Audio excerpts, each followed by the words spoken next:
안녕하세요. 선생님 안녕하세요. 네. 2022년 이민년 호랑이 해에 쥐띠 운세가 전반적으로 어떨까요? 이민년의 쥐띠들은 나쁘지 않아요. 이제 제가 내년 한 해를 다 본다는 것보다 이제 상반기를 우선 본다면 올해 이제 이런 것 이제 신축년을 이제 끌고 가면서 있었던 일들이 어느 정도 정리가 되면서 내년에는 새로운 투자, 신규 창업 이런 부분에서도 길이 열려 있거든요. 그리고 내가 또 새로운 도전을 또 하실 수가 있어요.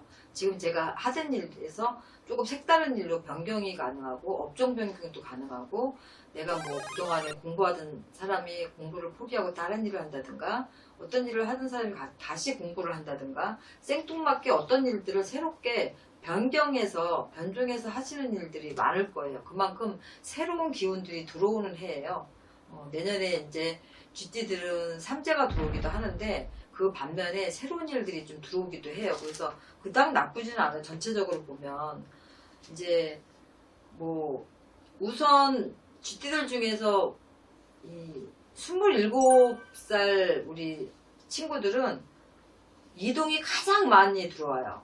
이동이 가장 많이 들어오긴 하는데 이동에서 좋을 때가 있고 나쁠 때가 있거든요. 근데 이동이 많이 들어오긴 하는데 내가 일적으로 이동을 하는 거는 괜찮은데 내가 뭐 자리를 옮긴다거나 전체적으로 봤을 때 쥐띠들은 새로운 일을 도전해도 괜찮다고 얘기는 했지만 이동은 좋지 않은 게 뭐냐면 내가 뭐 하고 있는 일에서 어떤 것들을 한 가지씩 더 하는 것들은 나쁘지 않아요. 그런데 이제 내가 이 회사에서 저 회사로 옮긴다든가 이 직장에서 뭐 저 직장으로 옮긴다든가 이렇게 있는 자리에서 있는 자리로 옮기는 것들은 별로 운 자체가 나빠요. 그래서 안 옮겼으면 좋겠어요. 그래서 이사나 뭐 이런 변동은 상관이 없어요. 내년에는 칼을 차고 조금 휘두를 수 있는 해가 돼요. 상반기에. 그래서 조금 들어오는 삼재 바람에 조금 흔들리기는 하겠지만 내가 칼을 차고 휘두른다라는 거는 앞으로 내가 무슨 일을 계획하는데 좀 자질구레한 것들을 좀 쳐내는 시기이기도 하고 그러다 보면 거기에서 오는 풍파나 작은 이제 시비 다툼은 분명하게 있겠죠. 그런데 하반기로 갈수록 내 거를 만들고 내 자리를 지키는 일들이 이제 생기기 위해서 이제 앞에는 그런 서두적인 움직임이 사실은 있어요. 그래서 내년에는 사업을 하시는 분들 조금 대기란 운이 열리기는 하지만 중간중간이 나를 막는 부분들이 조금 인간적인 부분으로서 구설이 좀 따를 수가 있어요. 그래서 대인관계는 항상 어떤 띠를 얘기하든지 간에 대인관계는 좀 잘하셔야 돼요. 쥐띠들 특성 자체가 사교성도 많고 남한테 이렇게 해를 끼치지 않아요. 그래서 활동성이 많고 남들하고 이렇게 잘 친하고 화합을 잘해요. 그게 아주 가장 특징이거든요. 그리고 영리해서 손해보는 짓을 안 해요. 손해볼 땐 발을 얼른 빼죠. 티나지 않게. 그렇기 때문에 이 쥐띠들은 영리한 그 자체로 굉장히 잘 극복해서 나갈 수가 있는데 인간 배신수나 여러 가지 부분이 다 들어온다 하더라도 가장 중요한 거는 이 자꾸 뭔가를 사고 투자하고 이렇게 뭐 땅을 사고 건물을 사고 어딘가에 자꾸 투자를 하려고 하는 욕심들이 슬슬슬슬 생겨요. 이 하반기 신축년 하반기에는 그런 것들이 슬슬슬 생기면서 상반기까지 넘어가거든요. 그런데 이런 좋은 운에 저는 하지 말라고 얘기하고 싶은 게 왜냐면 욕심이에요. 욕심. 지금 벌려놓은 게 사실은 쥐띠들 신축년에 벌려놓은 거 너무 많아요.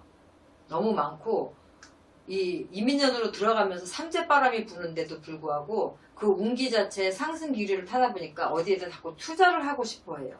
그냥 차라리 현금으로 갖고 계시는 게 낫고 내가 내 사업을 위해서 투자를 하거나 증축을 하는 건 상관이 없지만 내가 어떠한 문서를 자꾸 취득을 하려고 자꾸 사시다 보면은 분명하게 묶는 삼재 때 삼재바람에 내가 가지고 있는 거를 반은 잃을 수도 있어요. 이건 꼭 명심하셔야 돼요. 쥐띠들 어디다 새롭게 투자하는 거 하지 말고 현찰로 갖고 계시거나 아니면 통장에 넣어두시는 게 훨씬 더 낫고 누구나 다 인간 배신수, 사고수 다 조금씩 다 있긴 해요. 그런데 내가 어디다 투자만 안 하면 내가 내 금전을 충분히 지키고 나갈 수 있고 내년에 들어오는 삼재에 상승 기류를 탄다 하더라도 내가 드는 삼재를 무시는 못해요. 그래서 이런 상승 기류를 타지만 내가 들어오는 3재 때 가장 조심해야 될 거는 투자하지 마시고 내가 하는 일에 무슨 사업체를 좀 번성하기 위해서 하는 거는 괜찮아요. 그런데 내 개인 영리 목적으로 어떤 걸 사들인다든가 주식을 한다든가 좀 무리하게 어디에다 투자를 하거나 재테크를 하시는 부분은 조금 삼가를 하셔야 돼요. 분명히 나한테 해가 될 일이 있어요. 4월달, 5월달 생일을 가지신 분들 특히 어린 친구들한테 얘기하는 거예요. 임신 소식이 있거나 나한테 좋은 소식이 들리는 그런 해가 될 수 있어요. 내년에. 아니면은 또 나이 드신 분들은 자녀가 손주를 낳아서 잉태를 하고 탄생을 해서 집안에 새로운 새 식구가 되는 형국이고, 장가를 못 간 자식을 둔 분들은 내 자식들이 장가를 가거나 이래서 가정을 이루는 그런 경사스러운 일이 생길 수가 있어요. 그런데 1월생들, 특히나 쥐띠 1월생들은 내년에 들어오는 풍파가 금전으로 조금 치고 들어오는데 금전이 많이 들어옴에도 불구하고 많이 나갈 수가 있어요. 특히 내 육친의 덕이 없어서 내 형제, 부모, 자매 때문에 나가는 금전들이 좀 있을 거예요. 그래서 나 몰라라 할 수 있는 상황은 아니라 하더라도 계속해서 그런 것들을 진행하고 계속해서 그런 것들을 하게 되면은 내가 후년 22년도에 너무 힘들어져요. 21년도에 너무 힘들어지기 때문에 이민년을 잘 내가 견디지 못하면 1월생들은 분명하게 금전으로 조금 퇴질을 하고 좀 나쁜 소리를 좀 들을 일이 있어요. 돈 주고도 뺨 맞는 소리, 그리고 또 내가 가지고 있는 것들을 많이 잃어버리는 해가 될 수가 있어서 그것만 좀 조심하시면 될 것 같고, 쥐띠들 전체적으로 항상 해마다 보면 다 그닥 나쁘지 않아요. 쥐띠들은 참 용케도 잘 피해가고 잘 현명하게 대처하는 것도 있지만 쥐띠들이 거의가 다 인복들이 있어요. 단 쥐띠들이 육친의 덕이 없어서 가족들 때문에 조금 신경 쓰는 일들이 많기는 하지만 오히려 남들이 나를 도와주는 형국이라서 오히려 슬기롭게 잘 피해들 왔거든요.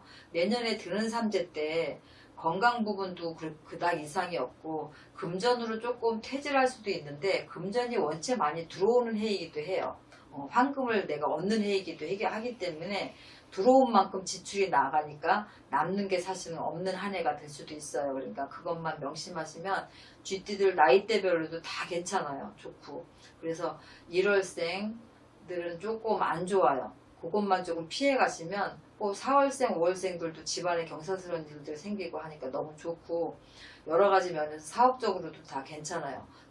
무리한 투자만 안 하시면 쥐띠들 이민년에 생활하시는데 크게 지장 없을 거예요. 그러니까 참고들 잘 하시고, 대박나는 띠에는 안 들어갔지만 쥐띠들 운세들 나쁘지 않으니까 참고하셔서 분발들 하셨으면 좋겠습니다. 네, 선생님 오늘 좋은 말씀 감사합니다. 네.